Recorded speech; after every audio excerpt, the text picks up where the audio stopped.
Damos comienzo a un nuevo comentario bíblico expositivo. Servidores de Dios. Quien te habla es Manuel Cornejo.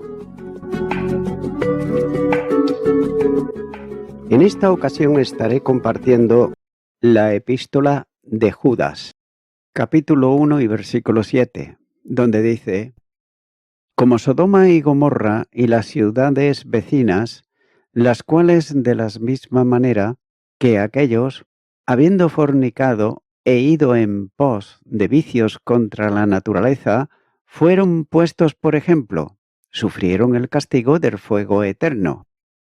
El segundo ejemplo tiene que ver con el juicio sobre las ciudades de Sodoma y Gomorra y también las poblaciones circundantes dentro de lo que se puede denominarse como la Pentápolis, situada en la llanura del Jordán en la proximidad del Mar Muerto, como nos señala en Génesis capítulo 13, versículo 3 y versículo 14, versículo 8. Y ahora Judas enseña que el juicio divino sobre ellas se debió a que la semejanza de los hijos de Dios y las hijas de los hombres del versículo anterior, también estos fornicaron yendo detrás de otra carne. Gramaticalmente solo puede aplicarse en este sentido, ya que algunos mantienen que se trata de prácticas homosexuales prohibidas por Dios, aplicando el sentido de otra carne, a la que no está en la relación matrimonial, establecida por Dios, del hombre y de la mujer. También es interesante apreciar que los hombres de la Pentápolis trataron de relacionarse con los varones, que vinieron a casa de Lot y que eran ángeles. Génesis capítulo 19, versículos 1 al 11. Lo que vendría por otro lado a confirmar la interpretación de otra carne como una referencia al pecado de los ángeles, al que se refiere en el versículo anterior. Lo que se destaca en el ejemplo, sea cual sea la interpretación que se le dé, es que, del mismo modo que la perversión anterior, estos fueron también tras vicios contra naturaleza, ya que al pretender mantener relaciones hombres con hombres, pervertían el diseño divino, cometiendo vileza reprobada por Dios para la sexualidad humana, como así nos muestra Levíticos capítulo 18, versículo 22, Romanos capítulo 1, versículos 26 y 27, la primera carta a los Corintios capítulo 6, versículo 9, y la primera carta a Timoteo capítulo 1 y los versículos 9 y 10, ya que las prácticas que pretendían los habitantes de aquellas ciudades iban más allá de lo que era propio de los hombres. Y no hace falta extenderse aquí en poner de manifiesto las perversidades de aquellas ciudades, pero sin embargo eran tan graves que clamaba al cielo. Génesis capítulo 18, versículo 20. Así pues, la perversión en materia moral pasaba, entre otras cosas, por la práctica de la homosexualidad y una promiscuidad absoluta. Y este pecado está puesto de manifiesto como se ha considerado anteriormente, por cuanto los habitantes de la ciudad, ellos pretendían conocer a los varones que Lot había recibido en su casa, sin saber por otro lado que eran ángeles, haciendo gran violencia para tratar de conseguir hasta que fueron cegados por la acción de los ángeles. Génesis capítulo 19, versículo 5 en adelante. De este pecado se generó la palabra sodomía y sus derivados, que se refiere a vicios contra natura. En muchos países el término fue sustituido por el de homosexualidad. Y note que estas ciudades son puestas como ejemplo de fuego perpetuo que cae sobre los impíos con certeza y severidad. Mateo capítulo 11 versículo 23 y Romanos capítulo 9 versículo 29. Esto es conforme a la enseñanza general de la Escritura, en la que el infierno se describe como fuego que arde eternamente. Mateo, capítulo 3, versículo 12, capítulo 13, versículo 42. Este es el lugar determinado inicialmente para el diablo y sus ángeles, y a donde se enviarán a los hombres que los han seguido, comenzando por la bestia y el falso profeta. Apocalipsis capítulo 19, versículo 20.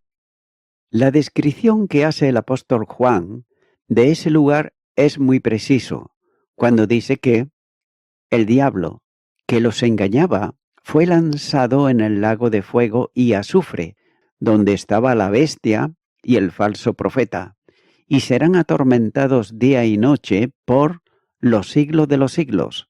Apocalipsis capítulo 20, versículo 10. Y también Isaías capítulo 30, versículo 33 nos dice: porque Tofet ya de tiempo está dispuesto y preparado para el rey, profundo y ancho, cuya pirra es de fuego y mucha leña, el soplo de Jehová, como torrente de azufre, lo enciende. Judá está expresando la idea de que Dios condenó a esas ciudades, reduciéndolas a cenizas, pero haciendo una precisión al denominar al fuego como eterno. Por otro lado, la Biblia describe el castigo divino sobre ellas cuando hizo llover, como dice, azufre y fuego, de parte de Jehová, desde los cielos, y destruyó las ciudades y toda aquella llanura, como todos los moradores de aquellas ciudades y el fruto de la tierra. Génesis capítulo 19, versículos 24 y 25. Nótese que debido a los tremendos pecados, fueron castigados de modo que el área donde estaban es improductiva a causa del juicio de Dios, donde las emanaciones bituminosas y de azufre, así como el vapor de las fuentes de agua caliente, presentan la mejor figura del fuego eterno. Por otro lado, Filón dice que la tierra de Pentápolis arde todavía. Este juicio divino está registrado como ejemplo de lo que deben de esperar quienes quieran vivir o actuar impiamente. Es decir, los que proscriben a Dios de su existencia y viven contraviniendo voluntariamente sus disposiciones. Algunos hablan de falta de gracia de Dios para aquellas ciudades, pero note que Dios estuvo dispuesto a perdonarlas si hubiera encontrado en ellas tan solo días justos. Esta es una solemne advertencia a los que, extraviados, desafían a Dios, practicando la justicia y llevando vidas opuestas a la correcta forma no sólo de la moral bíblica, sino de la ética natural propia de los hombres. Los tres ejemplos citados por Judas, el de los rebeldes de Israel, el de los ángeles y el de Sodoma y Gomorra, son las mejores ilustraciones para advertir que Dios no hace acepción de personas y los que viven impíamente, rebeldes a su voluntad, enseñando perversidades contrarias a la revelación bíblica, deben de esperar el mismo juicio que se ha manifestado en el tiempo. Continúo ahora con el versículo 8, donde dice: no obstante, de la misma manera también estos soñadores mancillan la carne, rechazan la autoridad y blasfeman de las potestades superiores. Judas está comenzando el versículo con una referencia a lo que antecede, ya que igualmente estos, o de la misma manera estos, Es decir, todos los falsos maestros tienen rasgos comunes en su impiedad, como ocurre con los 3 ejemplos dados anteriormente. Probablemente estos engañadores pretendían tener sueños con revelaciones o incluso visiones, como expresa la idea del verbo que Judas usa aquí. En la Biblia de los 70, este término se aplica a los falsos profetas. En Deuteronomios capítulo 13, versículos 1, 3 y 5. Algunos traducen aquí por delirando, y Judá identifica a estos como visionarios. El verbo usado aquí solo ocurre en otro lugar en el Nuevo Testamento, en el que el apóstol Pedro, predicando el Evangelio, dijo: «Y en los postreros días, dice Dios, derramaré de mi espíritu sobre toda carne, y vuestros hijos y vuestras hijas profetizarán, vuestros jóvenes verán visiones, y vuestros ancianos soñarán sueños». Hechos de los Apóstoles, capítulo 2, versículo 17. Tengas en cuenta que estas palabras son referidas a la profecía del profeta Joel en el capítulo 2, versículos 28 al 32, ya que los sueños y las visiones se refieren a las revelaciones de Dios, que tendrían lugar especialmente durante el tiempo llamado de la tribulación. De manera que Él hablará a los hombres por medio de sueños. Sin embargo, no se trata aquí de sueños o visiones reales, sino mentirosas, que proclaman haber tenido los falsos maestros. Esta situación se reproduce también en nuestro tiempo, donde falsos maestros, pastores, mentirosos, afirman delante de sus congregaciones que han tenido visiones del cielo. Además de mentira, es el medio para falsificar la Escritura, dando a sus supuestas visiones la autoridad divina y haciendo que el pueblo crédulo, pero ignorante de la palabra, atienda a sus pretensiones y le sigan en sus pecados. Y note que visiones falsas y milagros mentirosos son la forma sutil para el subjetivismo religioso de este tiempo, ya que quienes utilizan estos métodos abiertamente diabólicos se consideran como los falsos maestros de los tiempos de Judas, instrumentos de la nueva verdad, que no es otra cosa que la mentira con apariencia de piedad, ya que son personas atrevidas, osadas y arrogantes. El descaro es uno de los factores identificativos de estos, ya que no respetan al Señor, procurando adueñarse de su rebaño, presentándose osadamente y arrogantemente como maestros, cuando realmente son falsarios que buscan destruir la obra de Dios en provecho personal. Generalmente estos son los que se consideran superiores al resto de los maestros bíblicos y no admiten reproche alguno de nadie, endiosándose a ellos mismos y acarreando la condenación consecuente con sus hechos.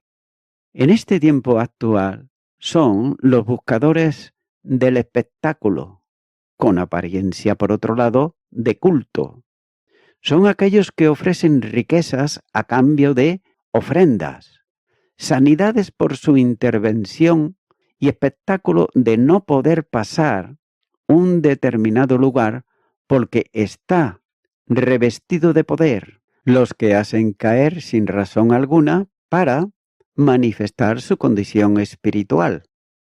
Son los que luchan contra la enseñanza bíblica y destierran del púlpito la Escritura. Los que van por las iglesias arrastrando a personas que son inconstantes. Por tanto, son seguidores de Satanás, pero no de Cristo, ya que son atrevidos, osados lleno de concupiscencia y también de lascivia. Son los que viven en opulencia, mientras que muchos creyentes, por otro lado, no tienen lo mínimo para sus vidas. Son enemigos de la verdad. En base a las pretendidas visiones, mancillan o contaminan la carne. Y debe de entenderse aquí que se trata de justificar pecados que corrompen o pervierten a la persona. Estos falsos maestros son abiertamente inmorales, que en ocasiones tapan para que no sea manifiesto en público. Sin duda, al no ser guiados por el Espíritu Santo de Dios, no tienen otra opción que vivir en la carne, como señala Gálatas capítulo 5 y versículo 19, ya que no tienen control de su lujuria, por lo que los pecados inmorales mancillan su carne y por tanto, siguiendo la carne, andan en concupiscencia e inmundicia. Segunda carta de Pedro, capítulo 2 y versículo 10. Pero note que la verdadera vida cristiana se manifiesta en un compromiso de santidad, que se opone a los poderes carnales, viviendo la espiritualidad propia del que ha nacido de nuevo. Romanos capítulo 8 versículo 4. Por tanto, el fruto del Espíritu produce el ajuste de la vida al modelo de Dios que Él determinó para cada creyente. Gálatas capítulo 5 versículos 22 y 23. Pero por el contrario, estos falsos maestros expresan visiblemente la obra de la carne que son adulterio, fornicación, inmundicia, lascivia, idolatría, hechicería, enemistades, pleitos, celos, iras, contiendas, disensiones, herejía, envidias, homicidios, borracheras, orgía y cosas semejantes a estas. Gálatas, capítulo 5, versículos 19 al 21. Pero tarde o temprano la inmoralidad se hace manifiesta en la vida de quienes no tienen a Dios.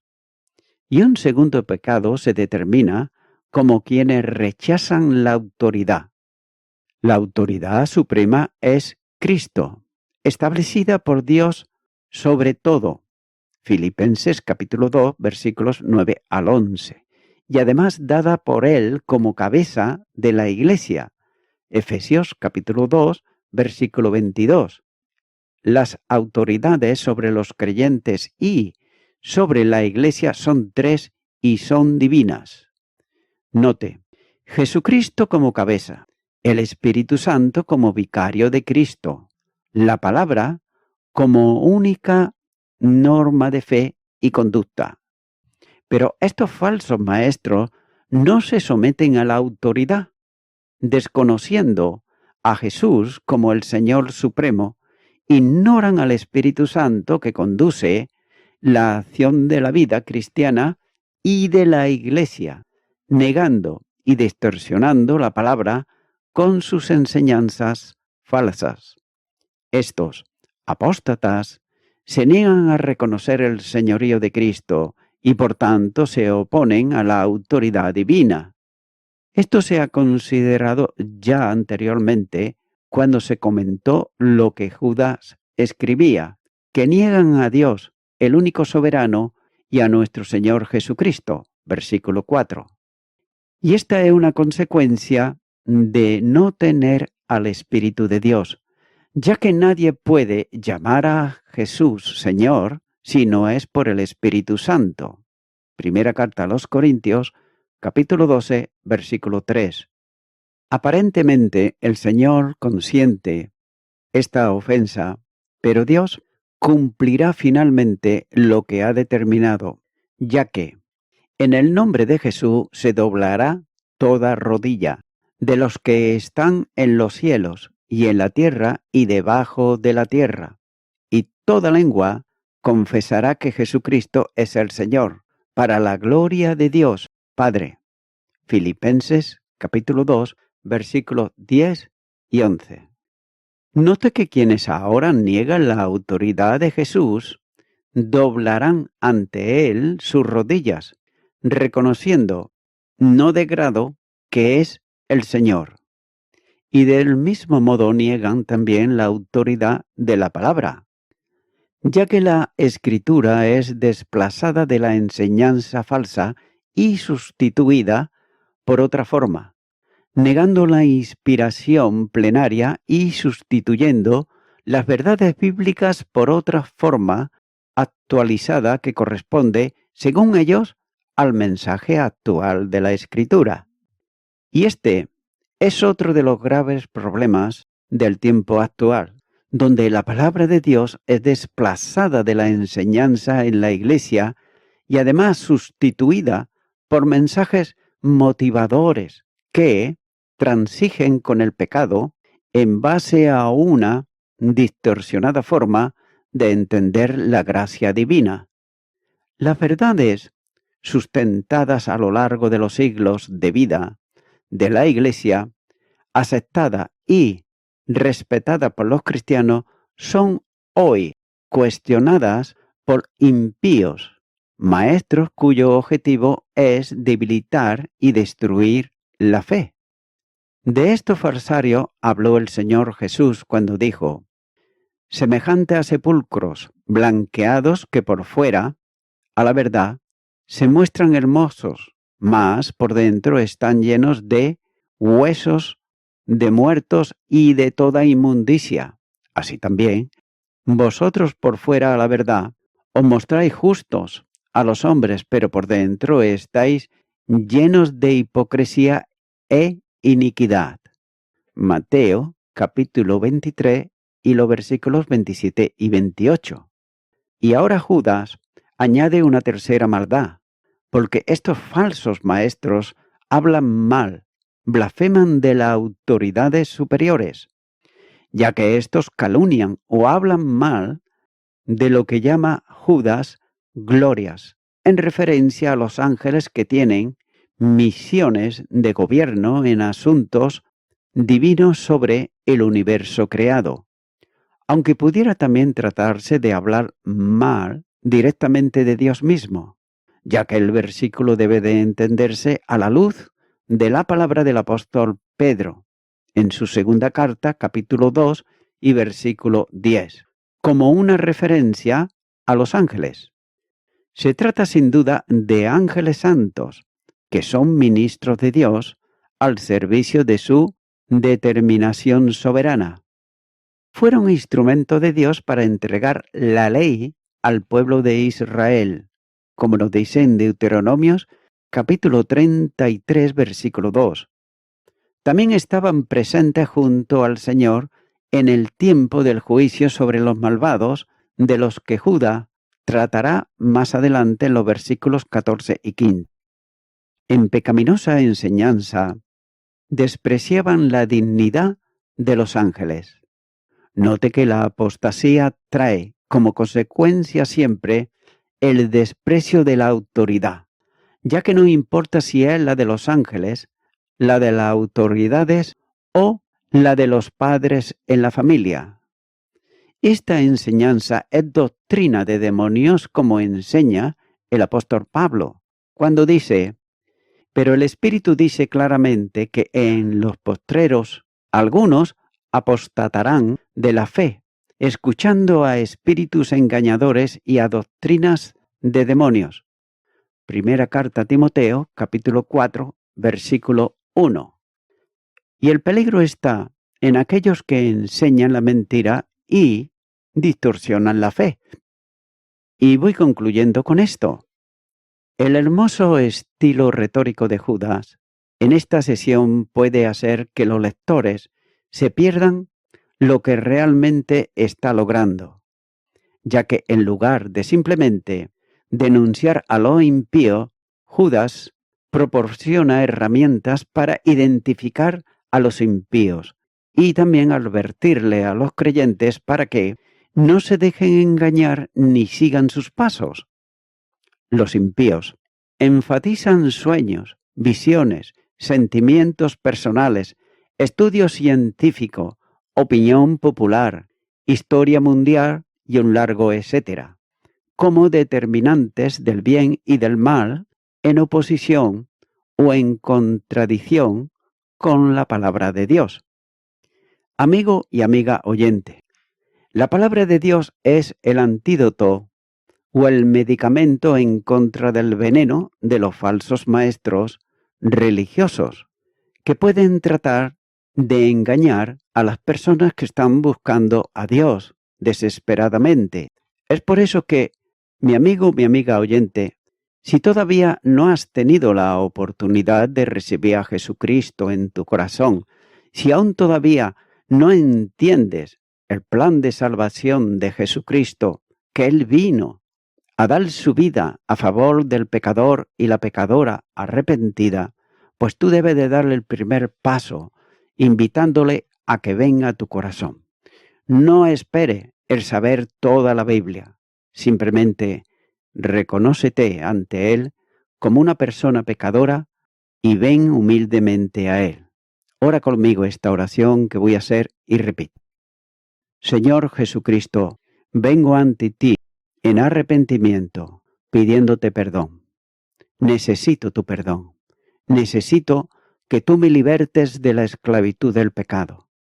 Ahora, me arrepiento de todos mis pecados y te recibo como mi Salvador. En tu nombre. Amén.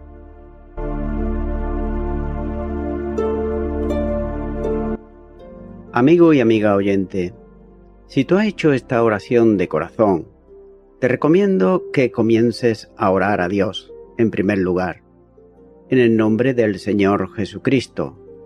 Orar a Dios no es rezar, sino que es hablar con una persona. También te recomiendo que leas la palabra de Dios y lo hagas a diario.